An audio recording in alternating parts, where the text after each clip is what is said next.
चीज़ें क्लियर करना चाहती हूँ कि चाहे कोई तुजारत दुकान पे करता है या कोई रेडी पर करता है, मैं किसी भी तुजारत के खिलाफ नहीं हूँ, लेकिन हर एक की अपनी अपनी लाइन है, अपना अपना निज़ाम है। चाहे कोई दुकान पर बैठता है वो परमानेंटली रिहेबिलिटेट हो गया है, कोई रेडी पर बैठता है वो टेम्परेरी रिहेबिलिटेट हुआ है।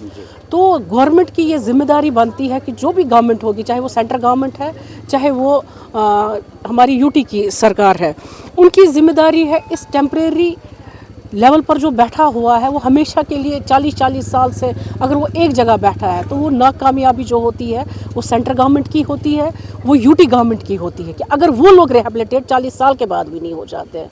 तो स्ट्रीट वेंडर एक्ट जो बना है इनकी प्रोटेक्शन के लिए बना है, इसलिए बना है कि इसको टेम्परेरी जगह दी जाएगी विद द प्रॉमिस कि इसको कल को रिहेबिलिटेट करेगा। अब बदकिस्मती से मैं अभी यहाँ से गुजर रही थी, कोई 25 साल से उसी रेडी पर बैठा है, कल को उसकी डेथ हो जाएगी, फिर उसके बच्चे को वरासत में वो मिल जाएगा।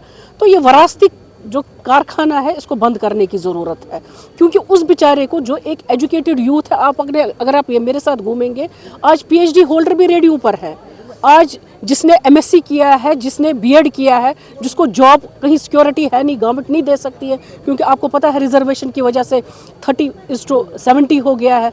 अब एक आम शहरी जो है, जो गरीब है, उसको अपना पेट भी पालना है, अपनी फैमिलीज उसको पालनी है, तो वो कैसे करेगा? तो इसमें ऑलरेडी गवर्नमेंट की तरफ से इस तबके के लिए, स्टार्टअप्स के लिए स्कीम्स है जो एक्सक्लूसिवली स्ट्रीट वेंडर्स के लिए है।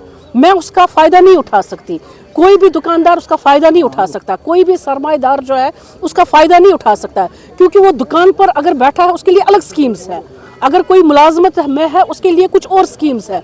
लेकिन एक्सक्लूसिवली जो ये रेड़े पर बैठते हैं, चाहे वो एजुकेटेड है चाहे वो अनएजुकेटेड है, उनके लिए अपनी स्कीम्स होती है, स्टार्टअप के लिए उनके लिए सब्सिडीज़ होती है, जिसको दूसरे को हक नहीं है कि वो उसे छीने।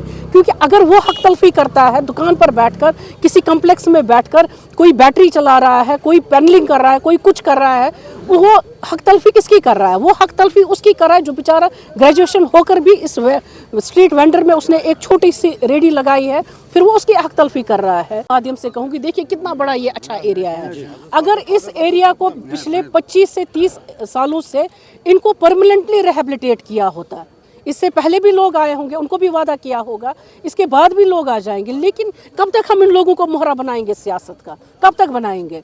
पहले सियासत इस पर चली क्योंकि ये 30 साल पहले जवान था, अब 30 साल के बाद ये बुजुर्ग हो गया, अब मैंने इस छोटे बच्चे पर सियासत स्टार्ट कर दी, अब कल के इसके बच्चे होंगे, फिर मैं उस पर सियासत चलाऊंगी। कब तक ये सियासत हम इन लोगों पर करेंगे? सियासत को हमें घर में रखना चाहिए, बालाइतर रखना चाहिए। अगर सही मानों में हम लोगों की मदद करना चाहते हैं तो हमें मिलजुल कर, चाहे वो किसी के खिलाफ इलेक्शन लड़ रहा है इसमें स्ट्रीट वेंडर में, चाहे वो इकट्ठे है तो एक ही फैमिली का स्ट्रीट वेंडर्स, सबको लड़ना है इसके लिए कि अगर मुझे टेम्परेरी कोई जगह दे दी गई, मुझे आप परमानेंटली क्यों नहीं रिहेबिलिटेट करोगे? अगर सेंट्रल गवर्नमेंट मुझे कहता है, सुप्रीम कोर्ट मुझे कहता है, यूटी के कानून मुझे कहते हैं कि आपका फ़र्ज़ है मुझे रिहेबिलिटेट करना है, नहीं है कि वो उस रेडी पर ही बेचारा मर जाएगा। शुरुआत उसने वहाँ की, फिर उसके बच्चे को वहाँ बैठना, फिर उसकी डेथ हो जाएगी, फिर उसके बच्चे का हमें इंतज़ार करना है। हमारे पास जगह अवेलेबल है, हमने कितना ही स्टेट लैंड हमने रिट्राइव किया, कितना हमने किया, कितने ही हमने जो ये हमारा स्कुड़ कर हमने रखा हुआ है बारामूला टाउन, इसको एक्सपेंड करने की ज़रूरत है। क्यों हमारे 1 किलोमीटर पर ही ये बारामूला जो फैला हुआ है, इसको थोड़ा और फैलाने की ज़रूरत है। ये जो अगर यही वेंडर, अगर हम यही देखेंगे ये वाली जगह, क्या यहाँ पर दुकानें डबल स्टोरी ट्रिपल स्टोरी में नहीं बन सकती है? क्या ये लोग जो है या इस एरिया को ही vending zone, permanent vending zone नहीं हम करार दे सकते, ताकि एक खूबसूरती से, अगर आप जामिया में आप देख लीजिए, जामिया मस्जिद है, वहाँ पर उन्होंने वेंडिंग जोन बनाया है, कितना खूबसूरत बनाया है। क्या यहाँ पर नहीं बन सकता है? इन लोगों का हक नहीं है? क्या ये हिंदुस्तान के आइन के अंदर उनके सिटीजन नहीं आते हैं? तो ये कोशिशें जो हैं ये हमें मिलजुल कर सबके लिए करनी है। ये एक ही का फ़र्ज़ नहीं है, ये इनका फ़र्ज़ भी बहैसियत सिटीज़न, ये हमारा भी फ़र्ज़ है, और हर एक जिम्मेदार शख्स जो ये उसका फ़र्ज़ भी है।